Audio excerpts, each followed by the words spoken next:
So kitchens have changed a lot in the last 20 years. I mean, I'm sure you've seen that. I would say the average life cycle of a kitchen is about 20 years. Kitchens are probably the main reason why people come to us for a renovation. You know, when somebody calls us about a kitchen, we usually end up renovating their entire main floor, at least, if not their entire house. But kitchens really are what I would say drives most people to their renovations, or bathrooms. You know, again, it's that hard interior design that really gets dated over that 20 years. Things start to break down, finishes change, and you really want to refresh your house. One of the reasons why I love renovation so much is that you really can take an existing home and put touches on it that will make it feel like it's a brand new home. I know there's some of our pictures here that most of these are renovations that we've done, not new builds. And most of these, I would say, are in the 20 to 30 year age range of homes. A lot of your subdivision homes are really getting to that point where they need that, and not just a facelift, let's be honest, they need you to go in there. We tear down walls, we put up a lot of structural work, and we really change the layout of your house and the way that you want to live. So let's go back to kitchens. I would say in the last 20 years, kitchens used to be the room in the back of the house where you shut the door, you didn't want anybody to see it, and our lifestyles have really changed. We really use the kitchen now as a social hub or as the heart of the home. I mean, how many of you have had a party or, people have come over and they end up sitting in the kitchen with you, having a glass of wine or whatever, and actually just, going on and spending time with you while you cook. How many of you have that kind of kitchen, like a social kitchen? Yeah? How many of you want a social kitchen? Okay. It really, whoever the cook is in the family, in my family, I don't cook. I'm horrible. I have the most beautiful stove ever, but I am a horrible cook, but I'm really good at critiquing other people's cooking, and I love to sit there and have a nice glass of wine while somebody else cooks for me. So we really want to have that social area. It's almost an entertaining space now. The kitchen has really become entertaining, and a lot of the finishes that we're putting in there are about that whole entertainment. So really, the social kitchen, the entertaining kitchen is probably the biggest thing from, your 20-year-old kitchen, your 30-year-old kitchen is what we're really changing into. That's also why you get all of this open concept. Probably in the last 10 years, almost every single home that I've been into that has the kitchen and then the family room, we've taken down that wall because people want to be able to be together and to really use that space together and not be isolated in a kitchen.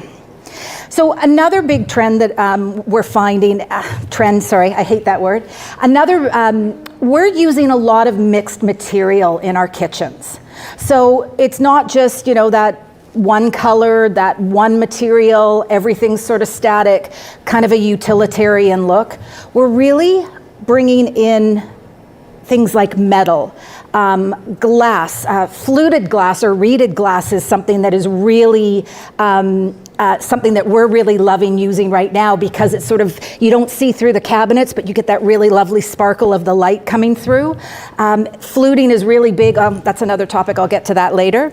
We're bringing in, like I said, metals and glass. We do a lot of work. I don't know if one's come up here yet, where we bring in maybe different materials of a wood with a painted finish. We use a lot, like this home here. We've got we've got a beautiful light oak, and we do a lot of framing of our kitchens. And a lot of times they're actually kind of, they're more like furniture pieces now, less so like utilitarian cabinetry. But still, the most important thing is absolute functionality. If it doesn't function, it doesn't matter how beautiful it is. And that's something that we always go back to, is making sure it functions, not from just a standard kitchen, but also from you and your lifestyle.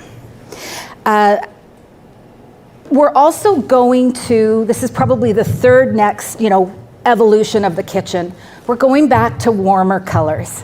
We had all these grays and whites for so long. Right now, we're really going back to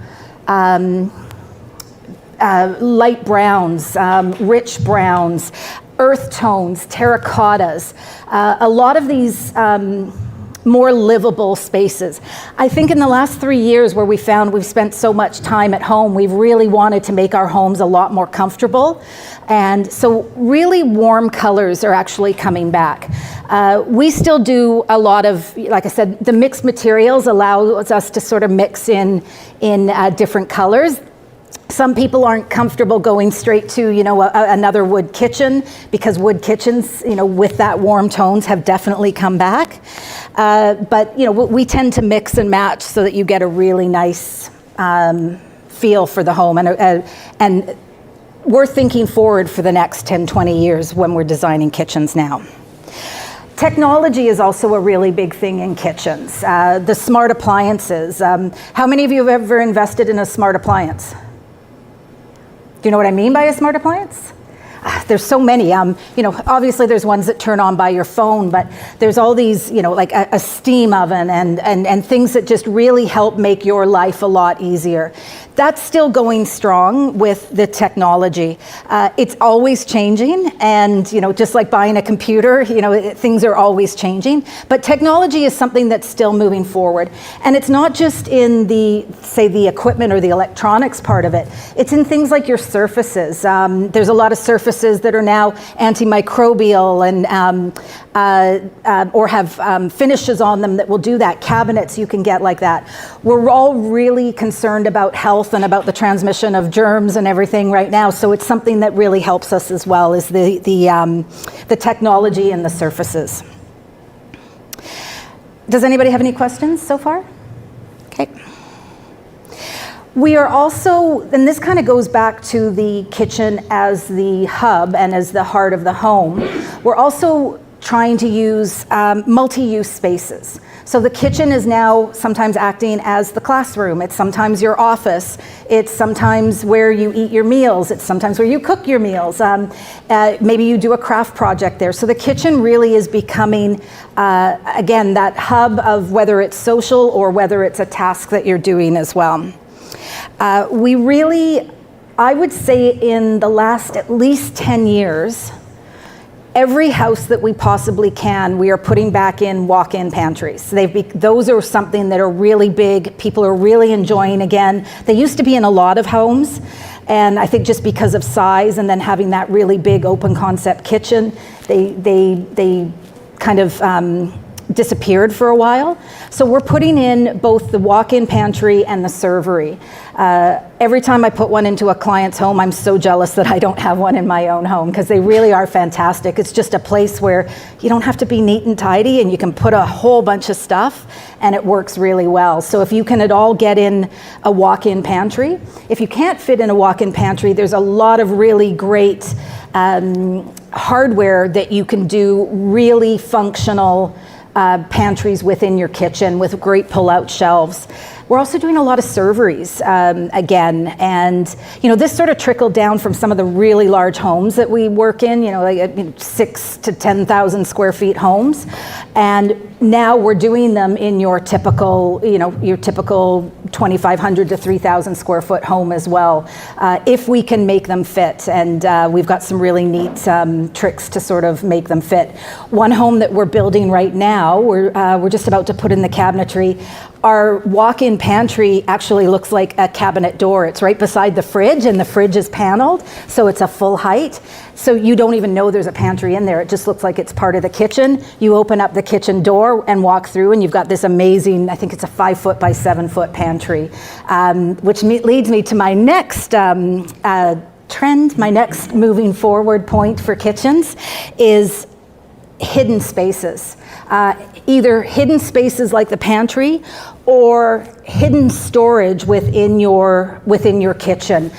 We did a kitchen where, and this just kind of happened by chance, but the wall was about 36 inches deep. And a kitchen countertop is 25 inches by the time you get the overhang on it, but your cabinets are 24 inches. And so we could have had the kitchen move back and had wider, a bigger alcove that it was in. But we decided to use that space, and we actually furred out the kitchen wall, and in behind the countertop, in behind the backsplash, which was slab backsplash, we used porcelain, so it was very thin. It actually slid in behind the stove, and we had extra storage in behind there, kind of a hidden storage. Great place, because it was quite narrow. It was about 6 inches.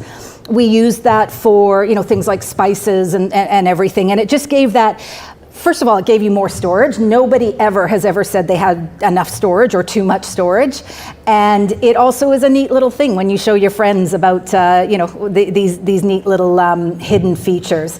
I actually have a bookcase door that goes into my powder room, so I've always loved these kind of hidden doors and hidden aspects. But even, on uppers, it might just look like paneling with no hardware on it, but you push on it and it's an extra cupboard. So little features that we can actually make the design of the kitchen not just be these, symmetrical run of cupboards across, which can get a little bit boring. Something that you see a lot in kitchens now too, and I have mixed feelings about it, is open display. Now, open display looks great, but let's face it, you have to keep it really neat and tidy, and it's usually display stuff. So when clients ask us for an open display, we usually do a smaller area of it for them so that they can get the look, but then they still get the functionality of the kitchen. Like I said, if it's not functional and it doesn't work properly, it doesn't matter how great you make this look. Functionality must come first in all design, not just in kitchens. And just to finish up on the kitchens, I'm starting to see a lot of people, and we get really excited about this, accepting color in their countertops. Stone, we're seeing people starting to pick granites again, because a lot of the places are bringing in really nice granites that aren't your typical builder granite that everybody got tired of. So we're seeing a lot of color. I mean, I did a kitchen with a blue countertop, which was just stunning. People are being, they're accepting that, this is, it's a piece of art, this stone. So you are seeing some color coming into your stones and your countertops and your backsplashes. And then finally, texture. I talked about it a little bit at the first with glass, with a reeded glass or a fluted. That's also coming into some of the, islands. You're seeing a lot of reeding and fluting on them. Even, you're seeing more grain in your woods are coming back. People are really starting to accept texture again in kitchens, and even things like your countertops, either a honed or a leathered countertop. People are really loving the texture in their homes. We had a lot of starkness and a lot of, really sort of sterile, clean, white kitchens for a long time, and we're slowly starting to go to these warmer kitchens.